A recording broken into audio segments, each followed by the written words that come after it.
15 دکبر در ادامه سفر کاری اساسگذاری صلح و وحدت ملی پیشوای ملت پرزیدنت جمهوری تاجیکستان محترم امامعلی رحمان بیمارخانه مرکزی ناحیه وخش را بعد از تعمیر و از نوسازی مورد بهره برداری قرار دادند. بیمارخانه مرکزی ناحیه وخش که از کلانترین انشاءات تندرستی ناحیه و حدود ولایت ختلان دانسته می شود با دستگیری حکومت جمهوری تاجیکستان در زمینه تطبیق لایحه حفظ سلامتی مادر و کودک و بهتر نمودن سمت یاری تعجیلی طبی در ناحیه‌های ولایت ختلان مرحله‌های 2 و 4 مورد تعمیر اساسی و تجدید و برقرارکنی قرار داده شد.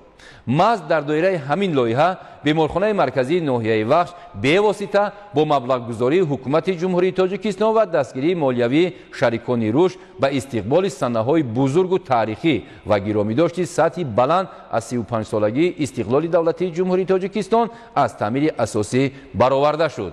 اکنون در اینجا برای زیاده از 200,000 نفر اهالی ناحیه وخش امکانات بیشتری تشخیص و معالجه مهیا کرده شد. طور به سرور دولت محترم امامعلی رحمان اطلاع دادند کارهای ساختمانی در بینای باشکوهی بخش تندرستی سال 2020 از جانب جمعیت دارای مسئولیت محدود مناره ساختمان آغاز گردیده بود. پودرچی انشاءات طبق لایحه تحریزی شده موظف شده بودند که ماه دکبر سال 2023 بیمارخانه مرکزی ناحیه وخش را با بهترین شرایط خدمت رسانی طبی و مجهز با تمام وسایل تندرستی مورد استفاده قرار دهند.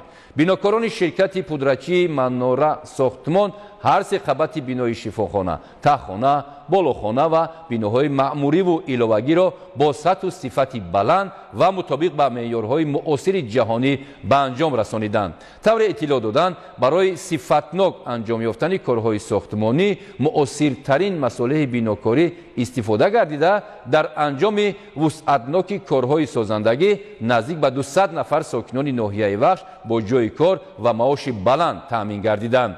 در مؤسسه تندرستی تجهیزات معاصر طبی از دولت‌های آلمان، ژاپن، امریکا، اسپانیا، ایتالیا و چین با مبلغ بیش از 15 میلیون سومانی خریداری و وصل و نصب کرده شده است.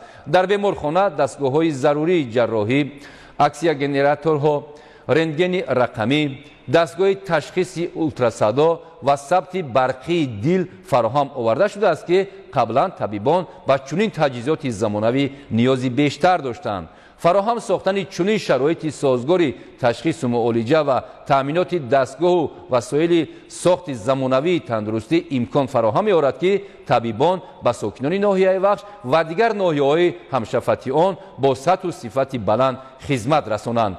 پرزیدنت جمهوری تاجیکستان محترم امامعلی رحمان به طبیبان و مسئولین نهاد تندرستی سپارش دادند که با استفاده از چنین شرایط به بیماران در سطح بلند خدمت رسانی ها را به راه مانده به مسئله معامله خوش با بیماران و نزدیکان آنها توجه خاصه ظاهر نمایند. از این بعد در بیمارخانه ناحیه وخش اصولهای زمانوی تشخیص و معالجه جراحی‌های هر گونه بیماری‌ها با استفاده از تجربه طبی دولت‌های پیشرفته راه‌اندازی خواهد شد. همه حجره‌های کاری و استراحتی طبیبان و کارمندان دارای شرایط‌های ارزنده می‌باشند. اکنون طبیبان بیمارخانه ناحیه وخش می‌توانند به ساکنان ناحیه‌های کوشانیان، جلال‌الدین بلخی و شهری باختر نیز با صفت بلند خدمت رسانی کنند. همین گونه با از نوسازی و مجهزگردانی بینای اساسی بیمارخانه شرایط سازگار و مطابق با استانداردهای جهانی طبابت مهیا کرده شد.